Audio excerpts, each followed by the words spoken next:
Chapitre 1, l'Empire du Sable. Vincent Callahan se tenait sur le balcon de son appartement-terrasse à Miami, regardant le lever du soleil embraser l'océan. À 42 ans, il avait transformé une entreprise de construction en faillite en Callahan Développement, aujourd'hui l'un des plus grands empires immobiliers de luxe de Floride. Les callosités sur ses mains, vestiges de ses journées passées à transporter du béton, étaient dissimulées sous une montre de luxe, mais jamais oubliées. Ayant grandi dans les forêts accidentées du Kentucky rural, Vincent avait appris très tôt que la survie exigeait à la fois force et ruse. Son père, mineur de charbon au tempérament imprévisible, lui avait inculqué la résilience à travers contusions et fractures. Lorsque la mine s'est effondrée, emportant la vie de son père et le seul revenu de la famille, Vincent, alors âgé de 16 ans, avait pris en charge sa mère et ses 3 jeunes frères et sœurs. Il avait commencé comme journalier, dormant dans son camion entre les quarts de travail. Chaque dollar gagné était consacré à des cours du soir en commerce et en gestion de la construction. À 25 ans, il avait 5 hommes sous ses ordres. À 30, 50 ans. Son entreprise employait désormais des centaines de personnes et son nom ornait des immeubles dans 3 États. Les réunions ont lieu dans 20 minutes, dit Audrey, son assistante de direction, en apparaissant par la porte coulissante en verre. Les investisseurs de Palmetto Bay sont déjà en route. Vincent acquiesça en ajustant sa cravate. Laurel nous rejoint-elle. Madame Callahan appela pour dire qu'elle serait en retard. Quelque chose à propos d'un brunch de charité qui avait duré longtemps. Vincent consulta son téléphone. Aucun message de sa femme, avec qui il était marié depuis 8 ans. Ces derniers temps, c'était devenu la norme. Laurel était de plus en plus absente, physiquement et émotionnellement. Lorsqu'ils s'étaient rencontrés lors d'une collecte de fonds 10 ans plus tôt, elle l'avait captivé par son intelligence et son dynamisme. Fille du juge Montgomery Pike, elle avait grandi à Boston Privilege, mais avait créé sa propre agence de décoration d'intérieur au lieu de se reposer sur ses liens familiaux. Leur relation avait été un tourbillon. Leur mariage précoce, un partenariat d'ambition et de passion. Mais 3 ans plus tôt, quelque chose avait changé. La fausse couche l'avait durement touchée, plus durement qu'elle ne l'admettait. Vincent avait suggéré qu'il réessaie, mais Laurel s'était éloignée, se consacrant entièrement à son travail et à son cercle social. Leur maison semblait de plus en plus vide malgré ses 650 mètres carrés. De plus, ajouta Audrey en baissant la voix, Brooks Whitfield rappela, c'est à propos des préparatifs de Thanksgiving. Vincent serra les dents. Brooks, le beau-frère de Laurel, marié à sa sœur Ivy, avait toujours été trop familier, trop désireux de s'immiscer dans leur vie. Vincent n'avait jamais fait confiance à cet homme, un sentiment qui n'avait fait que grandir lorsque Brooks l'avait approché 6 mois plus tôt pour investir dans une opportunité incontournable que l'audit préalable de Vincent avait révélée comme une arnaque à la Ponzi. Dis-lui que je te rappelle, dit Vincent, bien qu'il n'en ait aucune intention. La réunion des investisseurs se déroula sans problème. C'était toujours le cas lorsque Vincent était aux commandes. Il avait bâti sa réputation sur le respect des délais et du budget imparti. Alors que le groupe sortait, son téléphone vibra, un SMS de Laurel partant faire les courses avec Ivy. On rentrera tard. Ne nous attends pas. Vincent fixait l'écran, un frisson lui serrant l'estomac. Ce n'était pas le premier message de ce genre, et ce ne serait pas le dernier.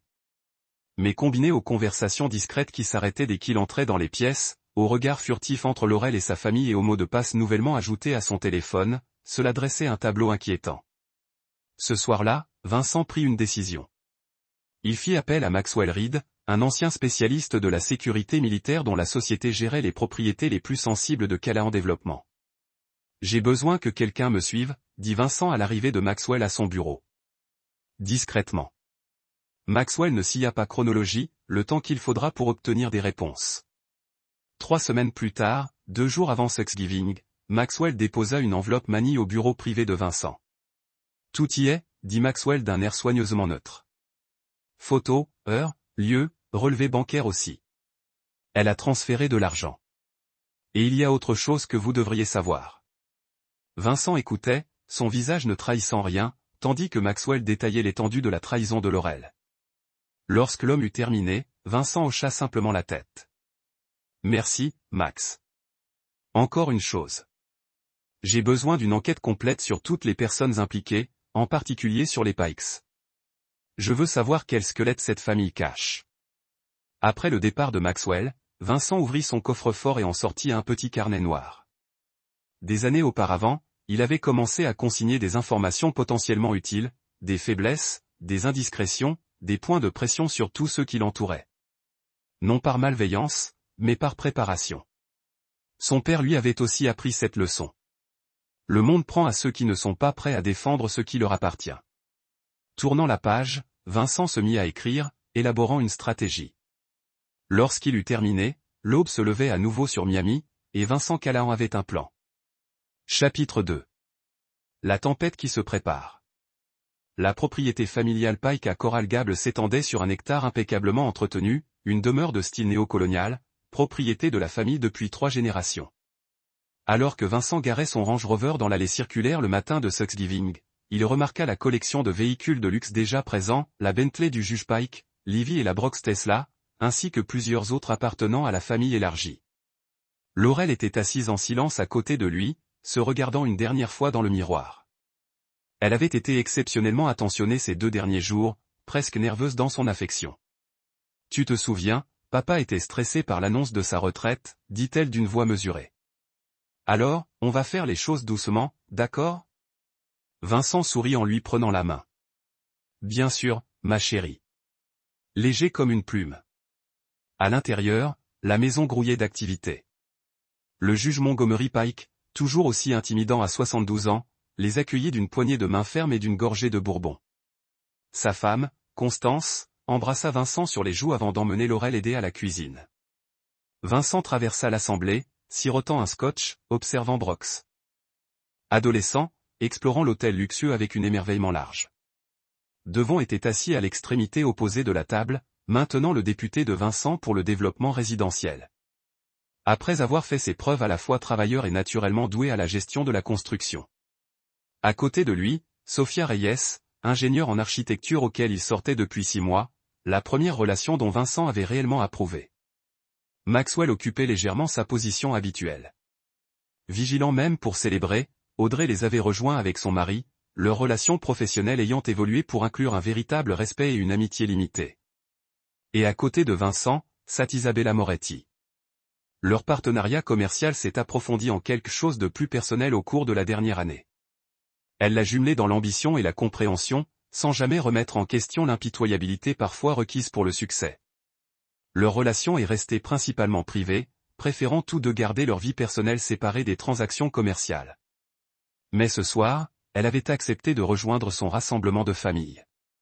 C'était maintenant le véritable cercle de Vincent. Des parents de sang, des alliés choisis, ont gagné la loyauté. Un toast, a annoncé Vincent, élevant son verre à la famille, à la fois né et construit. La société assemblée a élevé ses lunettes, le moment non marqué par de faux prétextes ou des agendas cachés. Au fur et à mesure que le dîner progressait, Vincent a observé les interactions autour de lui. Sa mère partage des histoires avec Isabella sur la détermination de l'enfance de Vincent. Devon discutant des innovations de la construction avec ses belles-frères, ses nièces et neveux, écoutant rapidement les aventures militaires soigneusement éditées de Maxwell. Ce sont des gens qui comprenaient d'où il venait, qui a reconnu que son empire ne lui avait pas été remis, mais construit par un effort implacable et une pensée stratégique. Contrairement aux Pike, ils appréciaient la création sur l'acquisition, la loyauté sur l'opportunité. Après le dessert, alors que le rassemblement se dispersait en conversations plus petites, Isabella a rejoint Vincent sur la terrasse privée de l'hôtel. Tout à fait différent de votre dernier dîner en famille de Thanksgiving, a-t-elle observé, acceptant le verre de vin qu'il a offert. De toute façon significative, a convenu Vincent. Avez-vous entendu quelque chose à leur sujet? Vincent a rarement discuté de la famille des Brochets, mais Isabella était peut-être la seule personne qui a pleinement compris ce qui s'était passé et pourquoi cela avait été nécessaire. Laurel reste à Seattle avec le garçon, a-t-il répondu. La fiducie les prévoit de manière adéquate. Ivy a divorcé Brox après que sa nomination judiciaire a chuté en permanence. Le domaine du juge Pike a finalement été réglé, principalement mort, comme il s'est avéré. La fondation Family a été restructurée dans la nouvelle direction, faisant en fait un travail caritatif maintenant. Et Roberto toujours au Costa Rica. Sa supervision s'est terminée il y a 6 mois, mais il n'a montré aucun intérêt à retourner aux États-Unis. La bouche de Vincent se resserra légèrement. Le dernier rapport a indiqué qu'il avait trouvé quelqu'un de nouveau pour soutenir son style de vie. Un propriétaire de complexe divorcé avec plus d'argent que de jugement. Isabella l'a étudié au clair de lune. Des regrets? Vincent a soigneusement examiné la question. Pas ce que j'ai fait. Peut-être de ne pas voir leur vraie nature plus tôt. Certaines leçons ne peuvent être apprises que par trahison. Dit tranquillement Isabella. L'important est ce que vous construisez par la suite. À l'intérieur, Vincent pouvait voir Devon rire avec ses sœurs, sa mère rayonnant d'avoir à nouveau tous ses enfants ensemble. L'empire qu'il avait combattu pour protéger s'était étendu au-delà des intérêts commerciaux pour inclure ce qu'il voulait toujours vraiment, un héritage familial construit sur de véritables obligations plutôt que de commodités ou de calculs. Il y a 2 ans, Vincent a réfléchi, je pensais que j'avais perdu tout ce qui comptait. Je ne savais pas que j'étais libéré pour reconstruire quelque chose de plus fort. Isabella a suivi son regard vers le rassemblement de la famille. Ils ont de la chance de vous avoir. Peu d'hommes seraient restés si dédiés à la famille tout en construisant ce que vous avez. C'était toujours pour eux, a admis Vincent.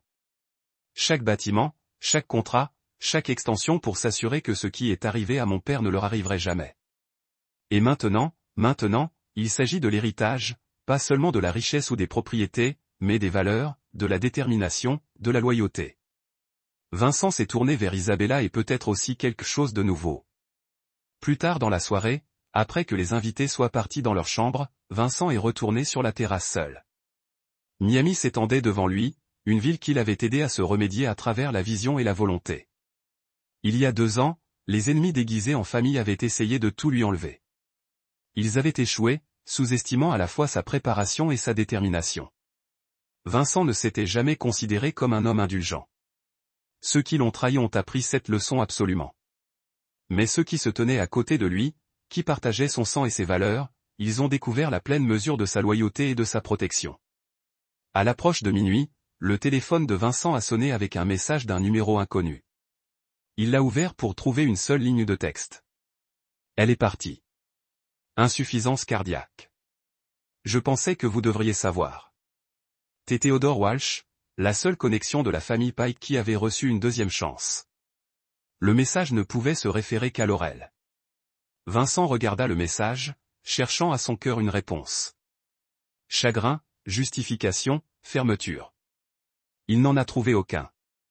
Ce chapitre était vraiment terminé. Les connexions émotionnelles se sont rompues bien avant cette fin physique finale. Il a supprimé le message sans répondre. Demain apporterait de nouveaux défis, de nouvelles opportunités. L'empire continuerait de croître. Les obligations familiales se renforceraient davantage. Et Vincent Callahan avancerait à bout par le passé. Sa vengeance ne se termine pas par la mort de Laurel, mais par sa propre renaissance. En tant qu'homme qui a compris que le vrai pouvoir n'est pas venu de détruire les ennemis, mais de construire quelque chose, il ne pourrait jamais emporter. Les leçons de Thanksgiving avaient été apprises, appliquées et transcendées. Le calcul était enfin complet. C'est là que notre histoire touche à sa fin. Whitfield qui rôdait près du juge, riant trop fort à ses blagues. Ivy, la sœur aînée de Laurel, jetait des coups d'œil à son téléphone, l'air pincé. La cousine Ruth et son mari Théodore discutaient de politique avec le frère du juge, Philippe, pendant que leurs enfants jouaient dans le jardin. Vincent, exactement l'homme que je voulais voir. Brox lui tapa sur l'épaule et le conduisit vers le bureau. J'ai une proposition qui pourrait vous intéresser. Vincent se laissa guider, remarquant la façon dont Brox ferma la porte derrière eux. Le rapport de Maxwell était également très complet sur les activités de Brox. J'avais l'intention de vous parler, Brox, commença-t-il en se perchant au bord du bureau. Il y a une opportunité de développement à Brickle. Très confidentielle, très exclusive. On recherche des investisseurs bien nantis et bien connectés. Comme ta dernière opportunité, demanda Vincent d'un ton léger. Brox rougit. C'était différent. Écoute, je sais qu'on n'a pas toujours été d'accord, mais c'est légitime. Et franchement, Vincent, tu devrais peut-être envisager de tisser des liens avec la famille dès maintenant. Pourquoi? Brox but une longue gorgée de son verre. Je dis ça comme ça. Les choses changent. La dynamique familiale évolue. C'est toujours bien d'avoir des alliés. Avant que Vincent ne puisse répondre, la porte du bureau s'ouvrit et le juge Pike entra, suivi de son frère Philippe et de Théodore. Réunion entre gentlemen, demanda le juge, son sourire n'atteignant pas ses yeux. Ça te dérange si on se joint à nous? Pendant l'heure qui suivit, Vincent subit des questions de plus en plus pointues sur son entreprise, les évaluations immobilières, les litiges contractuels, les contestations de zonage. Les hommes tournoyaient comme des requins, flairant le sang, cherchant les faiblesses. Tu sais, Vincent, dit finalement le juge Pike en faisant tournoyer son bourbon, j'ai toujours respecté les hommes qui se sont faits eux-mêmes. Ils ont commencé avec rien, ont construit un empire. Mais les empires peuvent s'effondrer aussi vite qu'ils s'élèvent, n'est-ce pas? C'est possible, approuva Vincent. Généralement à cause de la pourriture intérieure. Le juge plissa légèrement les yeux. Le dîner devrait être prêt. On y va? La table de la salle à manger s'étendait sur toute la longueur de la pièce, chargée des festivités de Thanksgiving. Vincent prit place à côté de Laurel, remarquant qu'elle avait été placée entre lui et son père, Brox juste en face.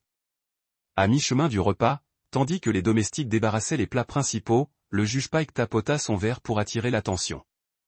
Avant le dessert, j'aimerais partager quelques nouvelles de famille, annonça-t-il. Comme certains d'entre vous le savent, je prendrai officiellement ma retraite le mois prochain. Ce que vous ignorez, c'est que Brox a été choisi pour occuper mon siège par nomination du gouverneur. Des applaudissements fusèrent autour de la table. Brox rayonnait, acceptant les félicitations avec une fausse modestie. Le juge poursuivit, Ivy et Brox ont généreusement proposé de reprendre la direction de la fondation familiale, assurant ainsi la pérennité de notre héritage. Vincent observa. Laurel remarqua que sa main tremblait légèrement en attrapant son verre de vin. Le juge Pike n'avait pas terminé. Et finalement, sur une note plus personnelle, il fixa Vincent. Il semble que notre famille va bientôt connaître une nouvelle transition. Le silence retomba dans la salle. Vincent, dit le juge, sa voix imprégnée de l'autorité de décennies de magistrature. Je crois que vous devriez entendre cela de notre part, en tant que famille. Laurel a décidé de demander le divorce. Les papiers seront traités demain. Vincent garda une expression neutre, même si la table s'emplit de murmures mal dissimulés. Nous avons déjà engagé Sullivan et Garner, ajouta Ivey en se penchant en avant. Les meilleurs avocats spécialisés en divorce de l'État. Votre coopération simplifierait les choses pour tout le monde. Vincent se tourna vers Laurel, qui refusait de le regarder dans les yeux. C'est vrai, demanda-t-il doucement. Je suis désolé, murmura-t-elle. Je ne peux plus continuer comme ça. Vincent hocha lentement la tête en pliant sa serviette. Je vois. Pourriez-vous m'excuser un instant? Je dois faire une pause. Appel.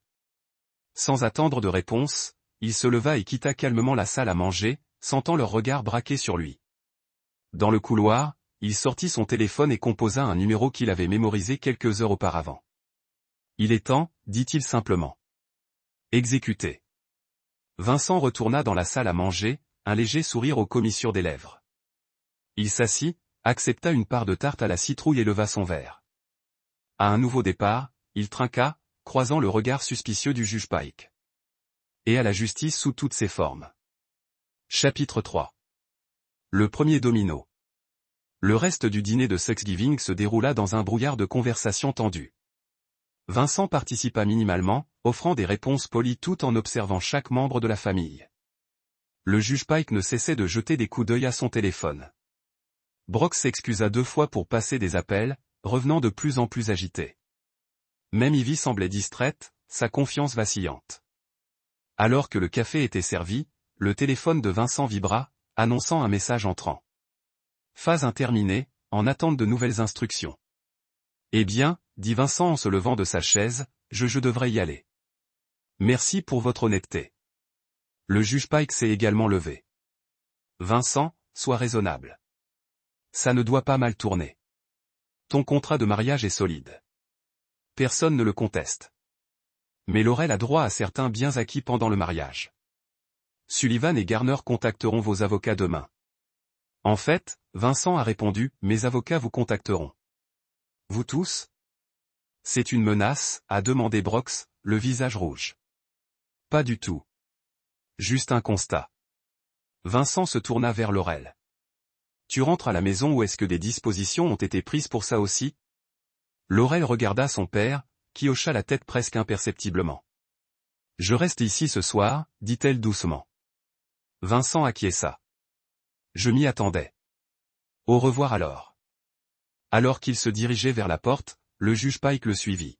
« Vincent, dit-il d'une voix plus basse. J'ai toujours pensé que vous étiez assez intelligent pour reconnaître une bataille perdue. Ne compliquez pas les choses plus que nécessaire. » Vincent marqua une pause, considérant l'homme plus âgé. « Vous savez, juge, mon père m'a dit un jour quelque chose que je n'ai jamais oublié. Il a dit, mon fils, quand un homme te montre qui il est vraiment, crois-le la première fois. Je viens de réaliser que j'ignore ce conseil depuis des années. » Le trajet du retour se fit en silence, à l'exception d'une série d'appels de Vincent, lui donnant des instructions brèves et précises. À minuit, alors qu'il était assis dans son bureau à la maison, à examiner des documents, son téléphone s'est allumé et le nom de Laurel s'est allumé. Vincent, sa voix était hystérique, brisée par les sanglots. « Qu'est-ce que tu viens de faire ? » « Mes parents, ils viennent de me dire qu'ils ne pouvaient plus m'aider. Ils m'ont abandonné.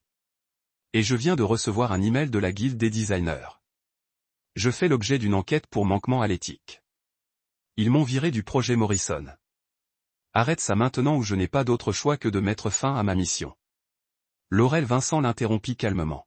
« Ce n'est que le début. » « Le début ? Ma vie s'écroule. Comment as-tu pu ? Tu pensais vraiment que je ne découvrirais rien pour Roberto ?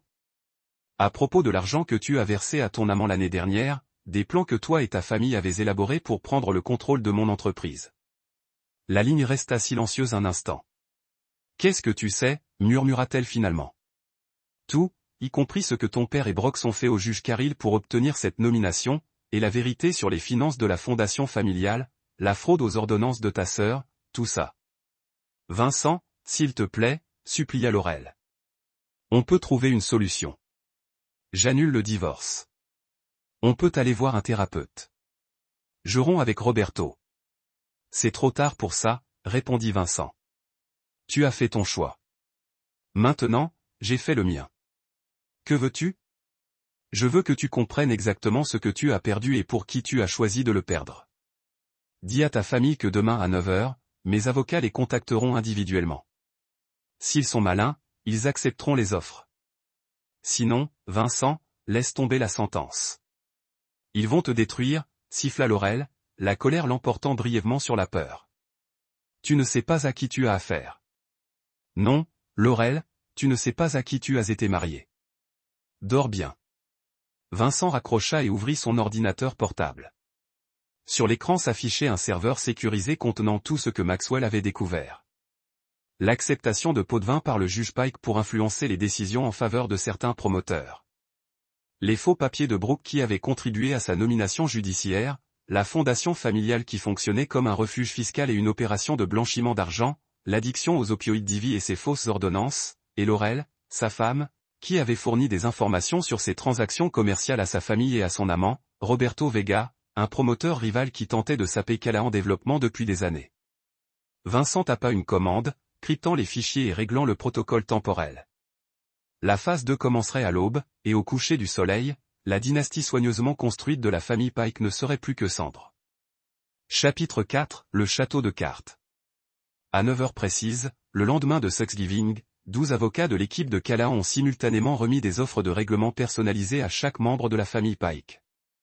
Le juge Pike a reçu la sienne dans son cabinet privé, où il s'était rendu, malgré le jour férié, pour accéder à des dossiers confidentiels. Des dossiers mystérieusement remplacés par du papier vierge. Brox a été présenté à la résidence du gouverneur, où il avait été convoqué pour ce qu'il pensait être une dernière réunion de vérification avant l'annonce de sa nomination à la magistrature. Ivy a reçu la sienne au cabinet de son médecin, où elle s'était rendue pour convaincre son médecin de modifier des ordonnances soudainement signalées dans le système de surveillance de l'État. Laurel a été livrée à la propriété de ses parents par Vincent lui-même. « Vous ne pouvez pas être ici », a-t-elle dit en bloquant la porte, les yeux gonflés par les larmes. « Mon père va appeler la police. »« Votre père est occupé », a répondu Vincent en lui tendant une enveloppe. « Comme tous les autres membres de votre famille. » Intéressant comme la loyauté se dissout vite quand l'instinct de survie prend le dessus. Laurel jeta un coup d'œil à l'épais document. Quelles sont ces conditions ? Lisez-les attentivement. Vous avez 1 heure pour décider. Pendant que Laurel se retirait pour lire l'offre de règlement, Vincent visitait le domaine qu'il avait visité des dizaines de fois en tant que gendre, mais où il n'avait jamais été véritablement accueilli. L'ironie ne lui échappait pas. Le self-made man avait toujours été considéré comme inférieur à cette famille riche et influente. Son téléphone sonnait sans arrêt, des appels frénétiques de divers membres de la famille Pike, qu'il ignorait. Qu'il s'inquiète. Qu'il ressente ce que c'était que de se voir soudainement ôter le contrôle. À une heure précise, Vincent rentra à la maison. Laurel était assise dans la véranda. Les papiers étalés devant elle. Visage cendré. Vous me demandez de céder ma participation dans nos propriétés. Mes parts dans l'entreprise. Tout. Pas tout. Rectif, Vincent. Vous gardez vos comptes personnels moins les fonds que vous avez détournés vers Roberto. Bien sûr, votre voiture, vos bijoux. De quoi repartir à zéro loin de Miami. Et si je refuse, Vincent s'assit en face d'elle. Demain matin, le FBI reçoit des preuves de ton implication dans une fraude électronique, une conspiration et de l'espionnage industriel. Ton amant, Roberto, est accusé des mêmes faits, en plus de fraude fiscale. L'inconduite judiciaire de ton père est rendue publique. La nomination de Brooke implose. La fraude aux ordonnances d'Ivy est signalée à l'ordre des médecins et à la DEA. Les mains de Laurel tremblaient. Tu as tout planifié depuis le début. Tu as catalogué nos faiblesses. Non, je me suis protégé. Il y a une différence. Vincent fit glisser un stylo sur la table. Ton père m'a appris une leçon importante. Tu sais, l'année dernière, quand il a bloqué mon projet de développement à West Shore malgré tous les permis et autorisations environnementales nécessaires. Quand je lui ai demandé pourquoi, il a répondu « parce que je peux ». C'est là que j'ai compris dans quel genre de famille je m'étais marié. Nous ne sommes pas des monstres, Vincent, murmura Laurel. Nous sommes juste prétentieux, corrompus, prêts à détruire les autres pour maintenir notre position. Vincent se pencha en avant. Ton père allait utiliser ses relations pour bloquer mes biens et mes litiges pendant des années, pendant que tu gaspillais tout ce que tu pouvais. Brox était prêt à témoigner contre moi dans une affaire orchestrée par ton père. Et toi? Tu fournissais à Roberto des informations qui m'ont coûté le contrat de Beffron. Comment as-tu découvert tout ça? Vincent eut un léger sourire. Tu m'as sous-estimé. Tout le monde le fait. Le pauvre garçon du Kentucky. Chanceux. D'avoir épousé un membre de l'illustre famille Pike. Mais voilà ce que tu n'as jamais compris. Les hommes comme moi survivent parce qu'on voit les menaces arriver. Le téléphone de Laurel sonna, un message. Puis un autre, puis un autre. Ce serait ta famille, dit Vincent en comparant ses notes. Comprenant que me combattre leur coûterait tout. Laurel parcourut les messages, le visage décomposé. Ils acceptent les contrats. Elle murmura, même papa. L'instinct de survie est un puissant instinct, observa Vincent. Signez les papiers, Laurel. Recommencez avec Roberto. S'il vous veut encore, vos liens familiaux ne valent rien. Alors que l'épingle de Laurel planait au-dessus de la ligne de signature, Vincent ajouta, encore une chose. Je suis au courant pour le bébé. Elle releva brusquement la tête, les yeux écarquillés. 14 semaines, n'est-ce pas le moment idéal? Juste au moment où toi et Roberto avez décidé que je remplirais mon rôle. Allais-tu me dire que c'était le mien, puis demander une pension alimentaire? Ou juste attendre après le divorce, quand la paternité ne pourrait plus être contestée aussi facilement? Les larmes coulaient sur le visage de Laurel. Comment as-tu pu? Ton obstétricien, celui que ta famille utilise depuis des générations. Sa fille travaille pour moi. La confidentialité des patients ne signifie pas grand-chose quand quelqu'un risque une saisie. Vincent se leva. Ne t'inquiète pas. J'ai pris des dispositions pour que d'excellents soins prénataux soient pris en charge. Contrairement à ta famille, je ne punis pas les enfants pour les péchés de leurs parents. Laurel a signé les papiers d'une main tremblante. C'est tout? Ensuite, tu nous détruis et tu t'en vas. Vincent a récupéré les documents. Pas tout à fait. Roberto n'a pas encore reçu son offre d'accord. Je voulais garder le meilleur pour la fin. Que allez-vous lui faire? Rien qu'il n'ait mérité. Vincent s'est dirigé vers la porte, puis s'est arrêté. Au revoir, Laurel. Je te souhaiterais du bonheur, mais nous savons tous les deux que je ne suis pas si indulgent. Alors que Vincent quittait la cité Pike pour la dernière fois, il a appelé Maxwell. Point sur la situation. Le juge Pike a signé. Brox a signé. Ivy est encore en train de lire les documents, mais son avocat la pousse à accepter. Les administrateurs de la fondation coopèrent. Ils n'avaient aucune idée de ce qui se passait réellement avec les fonds. Et Roberto, c'est ça qui est intéressant. Maxwell a dit qu'il était parti. Il a vidé son appartement en attique hier soir. Il a essayé de retirer des fonds ce matin, mais ses comptes ont été gelés. Il a utilisé 3 cartes de crédit différentes dans des stations-service en direction ouest sur l'I-75. Vincent a assimilé cette information. Il est en fuite. Il sait. Apparemment. Il veut donc qu'on le récupère.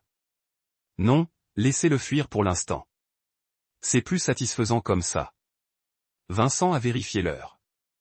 Exécutez la phase 3 à 16 heures. Je veux que ce soit terminé avant le dîner. À 17h30, Vincent était assis dans son bureau, regardant le coucher de soleil peindre l'horizon de Miami de nuances dorées et cramoisies. Son téléphone a vibré, une alerte d'information. Le bureau du gouverneur avait publié une déclaration retirant la nomination de Brooks Whitfield à un poste judiciaire pour des raisons personnelles. Une autre alerte annonçait la retraite immédiate du juge Montgomery Pike pour raisons de santé. On a frappé à sa porte avant l'entrée d'Audrey. Les transferts sont terminés, a-t-elle annoncé. Les actifs de la fondation de la famille Pike ont été redistribués conformément à vos instructions. 80% au Colmine Health Fund du Kentucky, 20% à l'hôpital pour enfants d'ici, de manière anonyme, comme demandé. Et depuis 5 minutes, vous détenez 100% de Callahan Développement. Les actions de Madame Callahan ainsi que les participations silencieuses détenues par le juge Pike et Brooks Whitfield vous ont toutes été restituées. Vincent hocha la tête. Merci, Audrey. Ce sera tout pour aujourd'hui. De nouveau seul, Vincent ouvrit son coffre-fort et sortit le carnet noir. Un par un, il cocha les noms. Le juge Pike, Brooks, Ivy, Laurel. Seul Roberto Vega restait vierge.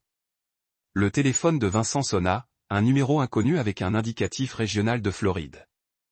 Il répondit et entendit une voix qui le reconnut immédiatement. « Qu'avez-vous fait de mes comptes » demanda Roberto. Bruit de la route en arrière-plan.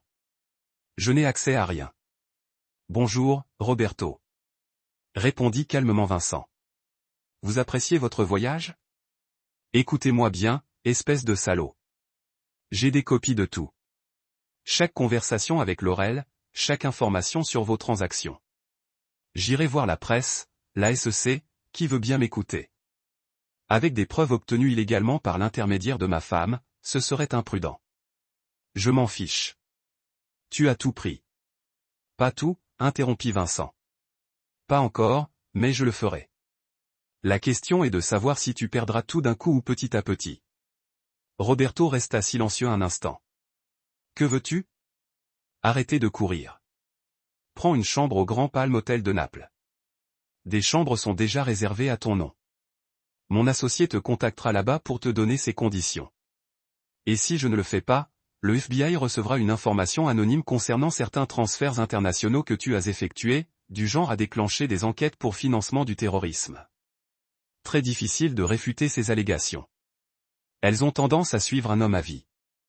La ligne est restée silencieuse si longtemps que Vincent a cru que Roberto avait raccroché. Tu as pensé à tout, n'est-ce pas, dit finalement Roberto d'une voix caverneuse. Pas tout, admit Vincent. Je n'aurais jamais pensé que la femme que j'aimais me trahirait. Je n'aurais jamais imaginé que ma belle famille complotait contre moi. C'était des oublis. Je ne fais pas 2 fois la même erreur. Après que Roberto eut accepté le rendez-vous, Vincent raccrocha et se dirigea vers son balcon. En contrebas, Miami bourdonnait de vie, inconsciente du basculement de pouvoir intervenu ces dernières 24 heures. L'une des familles les plus influentes de la ville avait été neutralisée sans le moindre scandale public. Leur pouvoir et leurs biens avaient été redistribués silencieusement mais complètement. Demain, Vincent s'éveillerait dans un monde différent. Un monde où il n'aurait plus à se protéger d'ennemis déguisés en famille. Mais ce soir, son travail n'était pas terminé. Roberto Vega l'attendait. Chapitre 5. Le gambit de l'architecte. Roberto Vega s'était toujours considéré comme un maître stratège. Fils d'un banquier madrilène ayant fui l'Espagne juste avant d'être accusé de fraude, Roberto avait appris très tôt que l'apparence était primordiale. Son cabinet, Vega Architectural Innovation, projetait sophistication et savoir-faire d'antan, dissimulant que la plupart des projets étaient sous-traités à des dessinateurs sous-payés en Roumanie et en Indonésie. Arpentant désormais la luxueuse suite du Grand Palm Hotel, la façade prudente de Roberto se fissurait. Son apparence habituellement impeccable s'était détériorée pendant le trajet paniqué depuis Miami. Sa chemise de créateur était froissée. Une barbe de 2 jours lui noircissait la mâchoire, les yeux injectés de sang par le stress et le manque de sommeil. Lorsqu'on frappa à la porte à 20 heures précises, Roberto tressaillit visiblement. Mais au lieu de Vincent Callahan, une femme entra, grande, athlétique, les cheveux argentés coupés courts et le regard attentif. « Monsieur Vega » dit-elle en tendant la main. « Je suis Diana Reeves, la représentante de Monsieur Callahan. » Roberto ignora la poignée de main. « Où est Vincent ? Trop lâche pour me faire face. » L'expression de Diana resta neutre tandis qu'elle posait un porte-document en cuir sur la table basse. Monsieur Callahan jugea préférable de garder ses distances professionnelles. « On commence ?» Pendant l'heure qui suivit, Diana énonça méthodiquement les conditions de Vincent. Roberto céderait le contrôle des innovations architecturales de Vega. Il se retirerait publiquement de 3 grands projets de développement à Miami. Il renoncerait à ses licences d'architecte en Floride, en Géorgie et dans les Carolines. En échange, il conserverait suffisamment d'actifs pour repartir à zéro ailleurs, à la condition explicite de ne jamais revenir dans le Sud-Est. C'est de l'extorsion, balbutia Roberto. J'ai bâti mon entreprise à partir de rien. Vous l'avez bâti sur des plans volés et des travailleurs sans papier, corrigea Diana en passant devant des documents confirmant les 2 accusations. Sans parler de la surfacturation systématique des clients, y compris des agences gouvernementales. Signer ces papiers est la solution la plus sûre. Et si je m'adresse plutôt aux autorités, dites-leur que Vincent Callahan me fait chanter. Diana eut un léger sourire. Avec quelle preuve ? Les ordinateurs de votre entreprise ont été compromis la nuit dernière. Attaque par rançongiciel. Très regrettable. Vos comptes cloud sont tout aussi inaccessibles. Quant aux preuves matérielles, elle désigna une mallette en cuir dans un coin, contenant tout ce que vous gardiez dans votre coffre-fort. Incroyable à quel point les systèmes de sécurité haut de gamme deviennent vulnérables lorsque leur surveillance est externalisée. Roberto s'affala sur le canapé, réalisant l'ampleur de l'opération de Vincent. Depuis combien de temps planifie-t-il cela ? Monsieur Callahan se prépare à toute éventualité. Quand ces imprévus impliquent des personnes qui travaillent activement contre lui, Diana haussa les épaules. Il se prépare plus minutieusement. L'esprit de Roberto s'emballa, cherchant un moyen de pression. Laurel me raconta des choses sur ses débuts, sur la façon dont il avait obtenu certains permis. Il n'est pas aussi intègre qu'il le prétend. Peut-être pas. Mais Monsieur Callahan n'a jamais prétendu à une supériorité morale, seulement à une meilleure réflexion stratégique. Diana regarda sa montre. Vous avez 30 minutes pour décider. Après cela, l'offre expire et des mesures alternatives s'activent automatiquement. Quelles mesures alternatives ? Le silence de Diana était une réponse suffisante. Roberto prit le stylo d'une main tremblante. Dites à Vincent qu'il en est un, mais ce n'est pas fini. En fait, répondit Diana en ramassant les documents signés. Si. Alors que Diana partait, Roberto se servit un verre au minibar, l'esprit déjà en train de calculer sa prochaine action. Vincent l'avait surpassé cette fois-ci, mais il y avait toujours des angles morts, toujours des vulnérabilités à exploiter. Il avait encore des contacts, des informations qui n'avaient pas été documentées. Ce contretemps était temporaire. Son téléphone sonna, un message, une notification par email de sa banque. Le cœur battant, Roberto l'ouvrit et trouva confirmation que 5 millions de dollars avaient été virés sur son compte. De quoi repartir à zéro comme promis. Un second message arriva quelques instants plus tard. Non pas de Vincent, mais de Laurel. Où es-tu ? Pourquoi ne réponds-tu pas ? J'ai besoin de toi. Roberto fixa l'écran, pesant le pour et le contre. Laurel avait été utile au lit et comme source d'informations sur les activités de Callahan. Mais maintenant privée de ses relations familiales et de ses ressources financières, quelle valeur avait-elle ? Impossible de parler. Gérer l'attaque de Vincent contre mon entreprise. Je te contacterai dès que possible. Il hésita puis ajouta, je t'aime. Qu'elle pense qu'il était toujours engagé. Cela ne coûtait rien et laissait des options ouvertes. Roberto s'approcha de la fenêtre, contemplant le golfe du Mexique. Peut-être la Californie prochainement, ou peut-être le Nord-Ouest Pacifique. Un endroit inaccessible à l'influence de Vincent Callahan. Son téléphone sonna, un numéro inconnu. Pensant que c'était Diana avec des instructions supplémentaires, il répondit. Monsieur Vega. La voix masculine lui était inconnue. Je crois que nous partageons un ennemi commun. Roberto se redressa. Qui est-ce? Quelqu'un avec des ressources susceptibles de vous intéresser. Et une proposition concernant Vincent Callahan que vous voudrez, je pense, entendre. Une lueur d'espoir traversa Roberto. Je vous écoute. Pas au téléphone.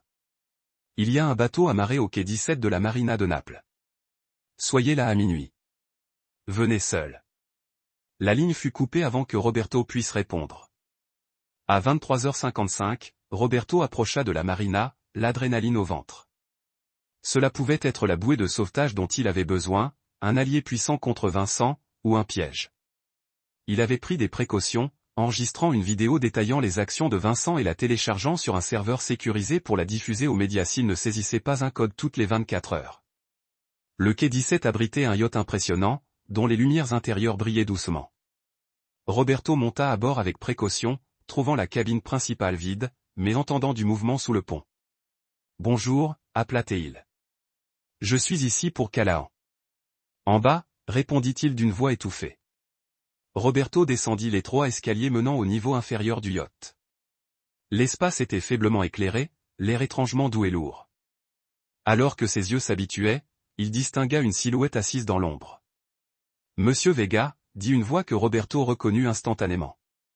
Juste à temps, Vincent Callahan se pencha vers la lumière, l'air calme. Maxwell Reed était assis à côté de lui. Roberto se retourna pour fuir, mais ses jambes lui semblèrent soudain réticentes. La pièce pencha. « La circulation d'air est assez mauvaise ici », commenta Vincent sur le ton de la conversation. « Ça accélère l'effet du sédatif. » Ne vous inquiétez pas, ce n'est pas mortel. Juste pour clarifier les choses. Roberto s'effondra sur un banc, luttant pour rester conscient. Espèce de salaud. Je voulais avoir cette conversation en face à face. Vincent poursuivit sans dramatisation. Voyez-vous, Roberto, je suis au courant du message que vous avez envoyé après votre rencontre avec Diana. Votre plan pour vous regrouper et me poursuivre à nouveau. Roberto peinait à se concentrer sur la cabine qui tournoyait autour de lui. J'admire la persévérance, dit Vincent. Mais j'ai trouvé plus efficace d'éliminer définitivement les menaces. Tuez-moi, et la vidéo est diffusée. Roberto bredouilla. Vincent sourit. Tu parles de la vidéo que tu as enregistrée dans ta chambre d'hôtel? Celle que tu as téléchargée sur ton serveur sécurisé. Maxwell, ça te dérange? Maxwell brandit un téléphone sur lequel la vidéo de Roberto tournait silencieusement. Déjà interceptée. Cependant, je dois dire que la sécurité de ton mot de passe est incroyablement faible. Vincent se pencha. Voilà ce qui va se passer, Roberto. Tu vas partir en voyage. Un long voyage. Les documents que tu as signés me donnent le contrôle de ton entreprise, mais ils incluent aussi un accord de confidentialité avec des exigences de performance très précises. Performance? Tu vas disparaître, pas mourir. C'est brouillon et inutilement dramatique. Disparaît simplement des cercles où nous pourrions nous croiser. Un ami de Maxwell t'accompagnera pour assurer la conformité. Roberto luttait contre l'obscurité qui s'installait. Laurel, elle me cherchera. Laurel a ses propres problèmes, répondit Vincent. Mais ne vous inquiétez pas, j'ai fait en sorte qu'elle reçoive les preuves de vos plans d'urgence. Le compte offshore où vous avez conservé l'argent de sa famille. Les conversations avec des concurrents sur la vente de ces informations une fois qu'elle a en développement à vous. Les autres femmes, malgré le sédatif, la honte brûlait Roberto. Vous détruisez tout. Non, corrigea Vincent. Je reprends ce qui est à moi et je retire ce qui ne vous a jamais appartenu. Il se leva, ajustant ses menottes. Au revoir, Roberto. Je te souhaiterais bonne chance, mais nous savons tous les deux qu'il n'en est rien. Alors qu'il perdait connaissance, Roberto entendit Vincent parler à Maxwell. Assurez-vous qu'il soit à l'aise pendant le trajet. Et Maxwell, le téléphone satellite reste chez son responsable. Aucun contact extérieur avant qu'il n'atteigne la destination. Compris. Et la femme, Laurel, envoyez-lui les fichiers ce soir. Elle devrait comprendre exactement pour qui elle a tout sacrifié. Ce furent les derniers mots que Roberto entendit avant que les ténèbres ne l'emportent complètement. Chapitre 6. Cendres et braises. 3 jours après Thanksgiving, l'élite de Miami se réunissait au musée et jardin Vizcaya pour le gala annuel de charité de l'hôpital pour enfants. En temps normal, la famille Pike aurait occupé les premières places. Le juge Montgomery Pike prononçait le discours d'ouverture, comme il le faisait depuis 15 ans. Ce soir-là, leur table était visiblement vide. Vincent arriva seul, impeccablement vêtu d'un smoking sur mesure, suscitant regards curieux et spéculations discrètes. L'absence de Laurel, attribuée à une maladie soudaine, avait déjà circulé, tout comme les rumeurs de la retraite précipitée du juge Pike. Mais la disparition complète de toute la famille Pike d'un événement qu'elle dominait traditionnellement déclencha inévitablement des ragots. Vincent appela Howard Mersey, président de la First Atlantic Bank et associé de longue date. « Je ne m'attendais pas à te voir ici. J'ai entendu dire qu'il y avait des problèmes au paradis. » Vincent sourit poliment. « Juste une restructuration des priorités, Howard. Rien qui devrait t'inquiéter. Et Laurel, quel dommage qu'elle ne soit pas en forme. Vraiment. Veuillez m'excuser. » Vincent se frayait un chemin à travers la foule, répondant aux salutations avec une aisance maîtrisée tout en éludant les questions concernant sa femme ou sa belle-famille. Il avait anticipé cette curiosité et s'était préparé en conséquence. Dès le lendemain, un récit soigneusement élaboré commencerait à circuler dans les journaux de Miami. Le juge Pike prenant une retraite anticipée pour raison de santé. Brooks Whitfield retirant sa nomination judiciaire pour se concentrer sur des affaires familiales. Laurel et Vincent se séparant à l'amiable après avoir reconnu des divergences irréconciliables. Tout cela était techniquement vrai, mais ne révélait rien de substantiel. Au bar, Vincent commanda un scotch en observant la salle. 3 jours avaient complètement transformé son monde. L'influence de la famille Pike avait été neutralisée sans scandale public. Roberto Vega était actuellement sur un cargo en route pour une propriété isolée au Costa Rica, où il resterait sous surveillance pour un avenir prévisible. Et Callahan Développement en était ressorti renforcé, absorbant les contrats et les clients les plus rentables de Vega. Une voix à ses côtés, une performance remarquable. Vincent se tourna et trouva Isabella Moretti, la propriétaire d'origine italienne du plus grand réseau d'hôpitaux privés de Miami, l'une des rares personnes qu'il respectait sincèrement. « Isabella, tu es radieuse comme toujours. » Elle l'observa par-dessus sa coupe de champagne. « Et tu as l'air d'un homme qui vient de remporter une victoire importante. Tu veux partager les détails ? » « Rien de bien ennuyeux, » répondit Vincent. « Juste des ajustements commerciaux. » Isabella sourit d'un air entendu. Il y a 3 jours, le juge Pike n'arrêtait pas de parler du contrat de décoration d'intérieur de sa fille pour mon nouveau centre chirurgical. Aujourd'hui, il est injoignable. Et la nomination judiciaire de Brooks Whitfield a mystérieusement disparu. Et te voilà en train de siroter tranquillement un scotch pendant que la société miamienne bourdonne de questions. Vincent haussa un sourcil. Tu voulais dire quoi ? Inutile. Juste de l'appréciation. Elle trinqua avec son verre. J'ai toujours cru aux solutions radicales aux problèmes persistants. On dirait que tu partages cette philosophie. Avant que Vincent puisse répondre, son téléphone vibra. S'excusant, il sortit sur une terrasse tranquille pour prendre l'appel. C'est fait, annonça Maxwell sans préambule. Roberto est à bord. Aucune complication. Et l'autre affaire a été remise à Laurel il y a 1 heure. Que des communications électroniques et des photos. Elle ne l'avait pas bien pris. Vincent se souvint des messages désespérés que Laurel avait laissés sur sa messagerie vocale. 37 au total, alternant entre menaces, s'il vous plaît, et sanglots entrecoupés. Il avait écouté chacun d'eux, ne ressentant qu'un détachement froid. Continuez à surveiller la situation, ordonna Vincent, et informer nos agents de la résidence que Laurel ne doit pas partir sans surveillance. Après avoir raccroché, Vincent resta sur la terrasse, contemplant la silhouette de Miami. Scintiller dans le ciel nocturne. L'empire qu'il avait bâti et que d'autres avaient tenté de conquérir était plus fort que jamais. Pourtant, la victoire avait un goût étrangement creux. Monsieur Callahan, un jeune serveur, s'approcha avec hésitation. Il y a une femme qui vous demande à l'entrée sud. Elle dit que c'est urgent. Vincent suivit le serveur à travers les allées du jardin jusqu'à une entrée de service où il trouva Ivy Whitfield, la sœur de Laurel. Elle marchait frénétiquement, sa robe de créateur froissée, son maquillage maculé de larmes. Vincent, halta-t-elle en lui serrant le bras. Dieu merci. J'ai besoin de ton aide, Vincent se dégagea doucement. C'est inattendu compte tenu des événements récents. S'il te plaît, supplia TL. C'est Laurel. Je crois qu'elle va se faire du mal. Elle m'a appelé pour pester contre Roberto, la trahison, le fait de n'avoir plus aucune raison de vivre. Je suis allé à la résidence, mais elle était déjà partie. Le personnel a dit qu'elle avait pris sa voiture et un flacon de pilules. Où irait-elle? L'interrompit Vincent, déjà en train de chercher son téléphone. Je ne sais pas. La maison de plage, peut-être. Ou cet endroit sur Key Biscayne que tu lui as offert pour ton anniversaire. Vincent appela Maxwell, lui donnant des instructions rapides en se dirigeant vers le parking. Ivy se précipita à ses côtés. Je viens avec toi, insista TL. Non, répondit fermement Vincent. Vous en avez assez fait, vous tous, s'interrompit Ivy, le visage durci. C'est toi qui lui as fait ça.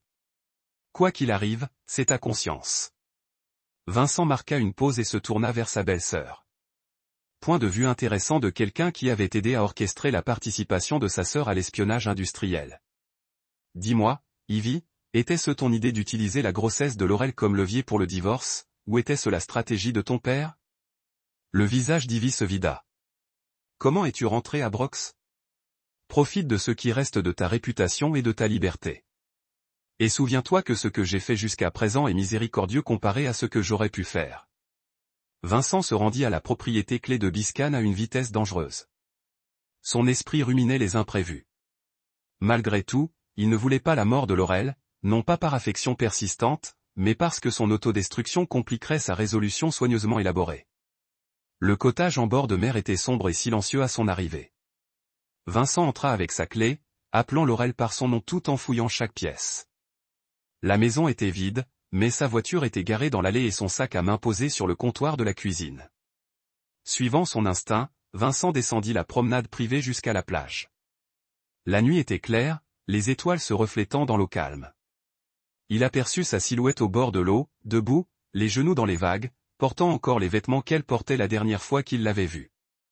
C'est magnifique, n'est-ce pas, dit Laurel sans se retourner en s'approchant. J'aime toujours cette vue, la façon dont les lumières de la ville se reflètent sur l'eau. Vincent resta sur le sable sec. Ivy s'inquiète pour toi. Laurel eut un rire creux. Ivy s'inquiète pour elle-même. Elles le sont toutes. Savais-tu que mon père ne répond plus à mes appels depuis la signature de ton contrat? Mon propre père. L'instinct de survie est la spécialité de la famille Pike. Vincent observa. Une chose que tu as apprise. Eh bien, Laurel se tourna vers lui. Son expression était hantée par le clair de lune.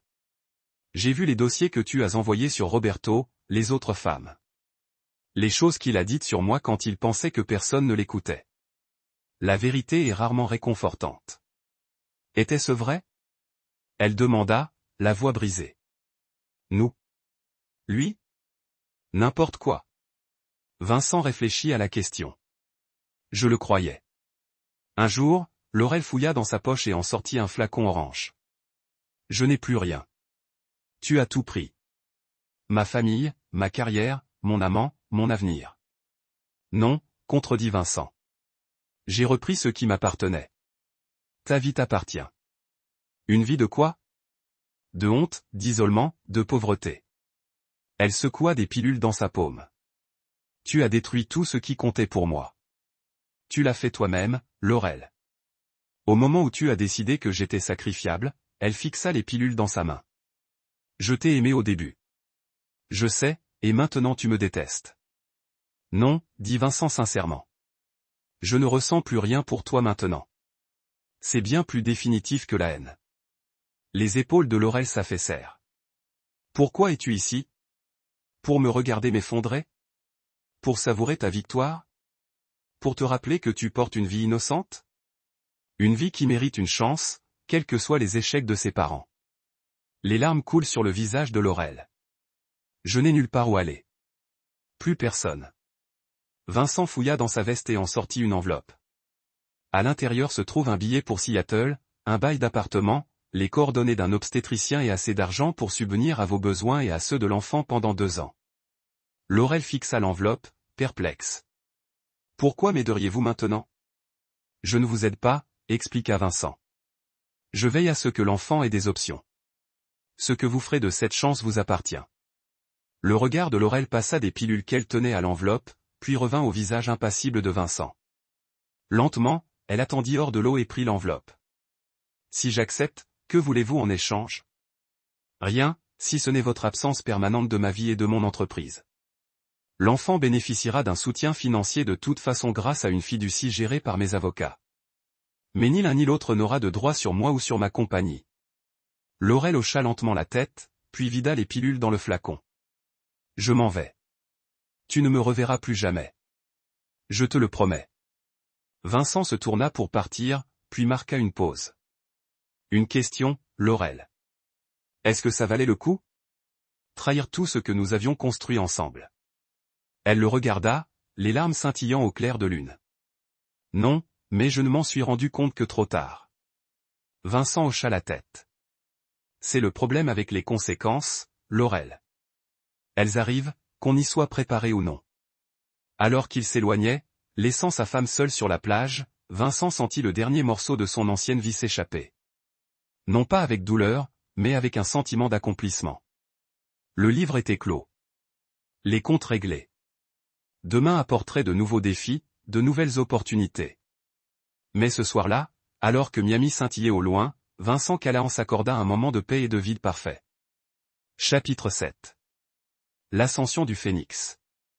6 mois après Thanksgiving qui avait tout changé, Vincent se tenait sur la terrasse d'observation de la tour Callahan. Il regardait les grues de chantier se balancer sur l'horizon de Miami. 3 de ces grues lui appartenaient. Une partie du projet immobilier de West Shore, que le juge Pike avait tenté de bloquer, se déroulait désormais sans accroc sous la supervision d'un autre juge. Les autorisations environnementales ont été obtenues ce matin, rapporta Audrey en lui tendant un porte-document en cuir. La construction de la phase 2 peut commencer la semaine prochaine. Vincent acquiesça, examinant les documents et l'acquisition du domaine Pike, finalisé demain. La banque était motivée à régler rapidement après que les experts comptables eurent identifié des irrégularités dans l'approbation du prêt hypothécaire. Vincent esquissa un léger sourire. La demeure de la famille Pike, symbole de l'ancienne puissance de Miami, allait bientôt être démolie et remplacée par un centre communautaire portant le nom de sa mère. Une transformation appropriée. Les 6 derniers mois avaient vu l'influence de Callahan Développement s'accroître considérablement, avec l'élimination de Roberto Vega et la neutralisation de la famille Pike. Vincent avait consolidé ses parts de marché dans le sud de la Floride.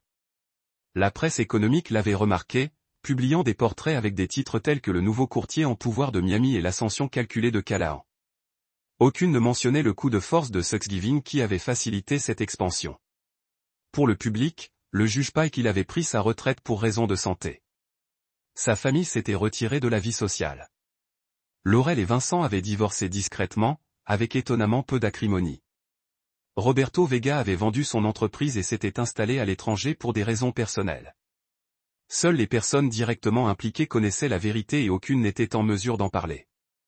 L'interphone de Vincent s'était déclenché. « Monsieur Callahan, Madame Moretti est là pour votre réunion.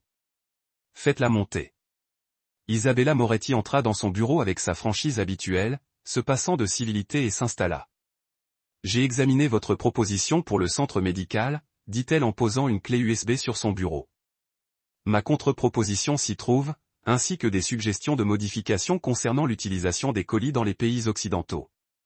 Vincent hocha la tête. J'apprécie votre efficacité, comme toujours. Isabella l'observa.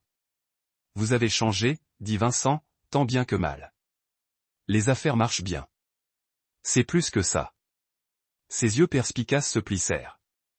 Vous avez éliminé les distractions. Vincent le reconnut d'un léger hochement de tête. Isabella était peut-être la seule personne à Miami à vraiment comprendre ce qu'il avait accompli et comment elle avait pu gravir les échelons depuis son ascension de médecin immigré. Le magnate de la santé avait exigé une impitoyabilité similaire. À propos de distraction, Isabella poursuivit, j'ai entendu dire que Laurel s'était installée définitivement à Seattle et qu'elle devait accoucher d'un jour à l'autre. L'expression de Vincent resta neutre. C'est ce qu'on m'a dit. Aurez-vous un quelconque lien avec l'enfant? Un soutien financier uniquement par le biais d'une fiducie sans droit de regard. Au-delà, non. Isabella hocha la tête, apparemment satisfaite. Une rupture nette, puis sage. Leur discussion porta sur des questions commerciales, des acquisitions immobilières, des changements de zonage, des alliances politiques à nouer. Alors qu'Isabella s'apprêtait à partir, elle s'arrêta à la porte. Le bureau du gouverneur m'a appelé hier. Votre nom a été mentionné pour la commission de développement économique. Un changement radical par rapport à il y a 6 mois, lorsque certaines influences judiciaires auraient pu bloquer une telle nomination. Vincent sourit. Le paysage politique a évolué. Effectivement, et ceux qui s'adaptent le plus vite au changement ont tendance à prospérer. Isabella tendit la main à une adaptation continue. Vincent. Après son départ, Vincent retourna à la plateforme d'observation, contemplant la ville s'étendre sous lui. 6 mois plus tôt, il luttait pour préserver ce qu'il avait bâti, entouré d'ennemis déguisés en famille. À présent, ses ennemis étaient dispersés ou neutralisés, et son empire s'étendait au-delà de ses ambitions. Pourtant, quelque chose manquait. Un espace vide où la satisfaction aurait dû résider. Le téléphone de Vincent sonna, accompagné d'un message de son détective privé à Seattle. Enfant né à 6h12, heure du Pacifique. Garçon en bonne santé, 3,4 kg, mère stable. Photo jointe, conformément au protocole. Vincent ouvrit la pièce jointe. Image d'un nouveau-né aux cheveux noirs et à la peau mate, indiquant clairement la paternité de Roberto. La confirmation définitive de la trahison de Laurel, comme s'il en avait eu besoin. Il ne ressentait rien à la vue de l'image de l'enfant, aucun lien, aucune responsabilité au-delà des arrangements financiers déjà conclus. La fiducie assurerait l'éducation et les besoins du garçon. Mais Vincent resterait un fantôme, inconnu et injoignable. Son téléphone sonna. Maxwell appelait depuis le hall. Monsieur, il y a un problème. Theodore Walsh est ici et exige de vous voir. Vincent fronça les sourcils. Le mari de Theodore Ruth, neveu par alliance du juge Pike, était resté en marge des événements de Thanksgiving. Présent, mais pas directement impliqué dans le complot contre lui. Faites-le monter. Theodore fit irruption dans le bureau quelques minutes plus tard, échevelé et agité. Autrefois avocat d'affaires raffiné, il montrait maintenant des signes de tension. Costume froissé, cheveux clairsemés et décoiffés, yeux injectés de sang.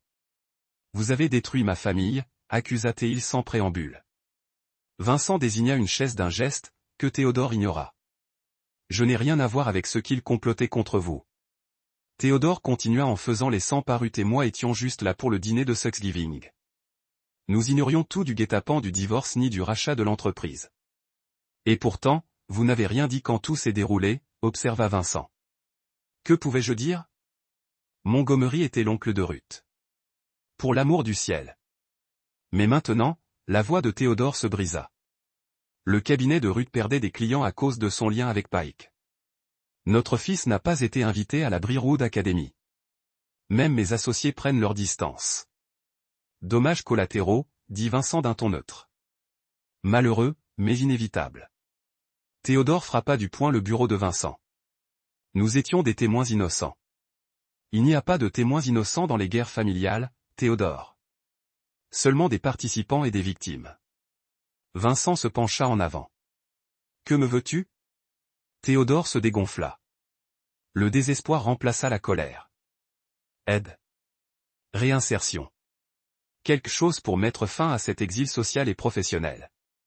Vincent observa l'homme brisé devant lui. Théodore n'avait pas participé à la conspiration de Pike. Certes, mais il n'avait pas non plus prévenu Vincent ni contesté l'embuscade. La passivité face à la trahison était une forme de complicité en soi. J'ai peut-être un poste à pourvoir, dit finalement Vincent. Le groupe Palmer a besoin d'une supervision juridique pour ses propriétés caribéennes.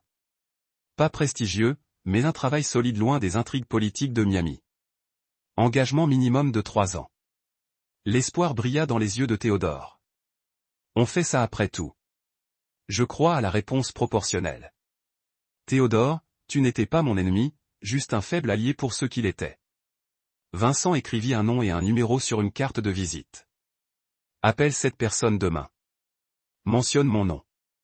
Après le départ de Théodore, débordant de gratitude, Vincent retourna à la plateforme d'observation. La rencontre avait clarifié quelque chose. Sa vengeance contre les Pikes ne consistait pas à détruire pour la destruction, mais à se réajuster. Ceux qui l'avaient trahi directement avaient subi des conséquences directes. Ceux qui étaient en marge avaient subi des conséquences proportionnelles. C'était une philosophie qu'il avait héritée de ses premiers jours dans le Kentucky. Réponse mesurée, châtiment calculé, jamais plus dur que nécessaire, jamais plus doux que mérité. Ce soir-là, alors que Vincent travaillait tard dans son bureau en attique, Audrey appela pour lui annoncer une nouvelle urgente. « Monsieur, vous devez voir ça immédiatement. » Elle lui transmit un lien vers une information de dernière minute. Le titre arrêtait Vincent Colt, le juge Montgomery Pike retrouvé mort, apparemment suicidé. Selon l'article, le juge avait été découvert dans son appartement temporaire, une blessure par balle à la tête qu'il s'était infligée. Un bref mot mentionnait des dommages irréparables et une perte d'honneur. Vincent resta immobile, digérant cette nouvelle. Il n'avait pas souhaité la mort du juge, mais simplement le démantèlement de son pouvoir et la révélation de sa corruption. Pourtant, l'homme, dépouillé de sa position et de son influence, avait choisi une fuite définitive. Pour la première fois depuis des mois, Vincent sentit quelque chose se fissurer dans son armure émotionnelle soigneusement construite. Ni chagrin ni regret, mais la reconnaissance de la chute des puissants, du rôle crucial de l'identité dans la survie. Il se servit un scotch et se dirigea vers la fenêtre, contemplant son empire grandissant. Le succès avait désormais un goût différent, plus vif et plus complexe. La victoire qu'il avait remportée avait eu un prix qu'il n'avait pas pleinement calculé, non pas pour lui-même, mais pour les autres. Vincent ne regrettait pas ses actes. Dans les mêmes circonstances, il ferait les mêmes choix. Mais la mort du juge Pike lui rappela que le pouvoir, qu'il soit exercé ou perdu, avait un poids bien plus important que les feuilles de calcul et les contrats. À l'approche de minuit, Vincent leva son verre à la skyline de Miami. Un aveu silencieux, non pas de remords, mais de respect pour la gravité de ce qu'il avait orchestré. Demain, l'Empire poursuivrait son expansion. Ce soir, il s'accordait ce moment de réflexion. Chapitre 8. Le fils prodigue. Un an jour pour jour après Thanksgiving, Vincent organisait un dîner privé dans la suite Penthouse de son tout nouveau Callahan Grand Hôtel. La liste des invités était exclusive, 20 des chefs d'entreprise, hommes politiques et personnalités culturelles les plus influents de Miami. L'absence notable de membres de la famille Pike et de leur ancien cercle social était notable. L'année écoulée avait transformé la structure du pouvoir à Miami, Vincent s'imposant comme une figure centrale des affaires et des affaires civiques. Sa nomination à la Commission de développement économique de l'État avait été suivie d'initiatives philanthropiques stratégiquement axées sur le développement de la main-d'œuvre et le logement abordable, le positionnant à la fois comme un riche bienfaiteur et un défenseur des intérêts de la classe ouvrière. Un véritable triomphe, commenta le maire Daniels en désignant les baies vitrées qui mettaient en valeur la situation privilégiée de l'hôtel face à l'océan, surtout compte tenu des difficultés d'obtention de permis que présentait historiquement cet emplacement. La persévérance surmonte la plupart des obstacles, répondit Vincent d'un ton posé, les deux hommes conscients que ces difficultés historiques résultaient en grande partie de l'opposition du juge Pike. La soirée se déroula avec une élégance maîtrisée, des mets exquis, des conversations soigneusement orchestrées, et des relations d'affaires subtiles se tissaient et se consolidaient. Vincent, en hôte accompli, se faufilait parmi ses invités avec un charme éprouvé. Seule Audrey remarqua ses coups d'œil réguliers à son téléphone, cherchant des nouvelles de Maxwell. À 22 heures précises, alors que le dessert était servi, le téléphone de Vincent vibra et un SMS lui parvint. Le sujet est arrivé à la propriété. Procédant comme convenu, Vincent s'excusa un instant, donnant de brèves instructions à Maxwell avant de rejoindre ses invités. À la fin de la réunion, 1 heure plus tard, Vincent déclina l'offre de poursuivre les conversations ailleurs, prétextant des réunions trop tôt.